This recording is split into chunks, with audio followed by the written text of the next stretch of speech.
this is how you make a stop motion. So first you're going to need a smartphone, which doesn't matter if it's Apple or Android, you just need a smartphone. And then you're going to need a stand. So the point of a stand is that if you're holding your phone while you're doing the stop motion, your phone's going to be moving everywhere, and you're going to be taking pictures, and it's going to look very bad, because each picture is going to be a new point of view, and it's just going to look very choppy. So that's why I need a stand. So you can use a tripod, or you could put your phone up against a wall or an object, just as long as your phone stays still. Next, you're going to need an object that you can animate.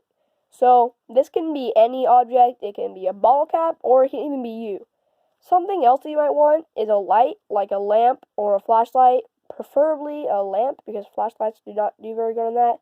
But because this really helps the quality of your stop motion, just how it looks and stuff. You don't need this, it's optional, but it would help if you have it. Next, you're going to need a script.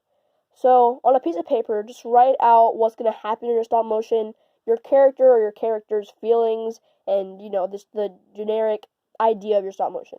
Because if you go into a stop motion not knowing what you're going to do, the outcome of your stop motion might turn out being pretty terrible. Lastly, you're going to need Stop Motion Studio. So Stop Motion Studio is this free app on Apple and Android that you can use to make stop motion. It is very helpful and the most necessary thing on this list of items that you need to make a stop motion. So go ahead and download that, and then you can start making a stop motion. Next, you're going to need to know what FPS is.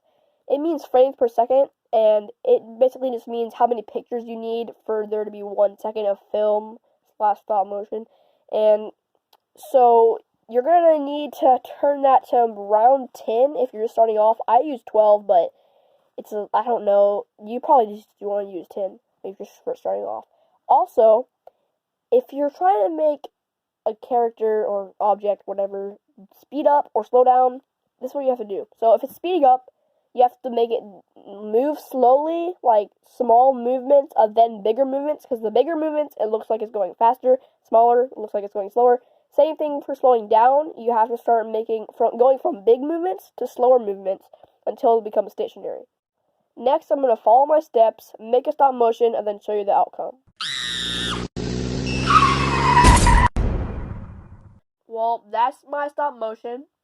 After looking through my steps and doing them and following them, I made that. It's not the best thing in the world, but it's a stop motion, nonetheless. I call it what I would do if I saw a spider while I was driving, because it's probably what I would do.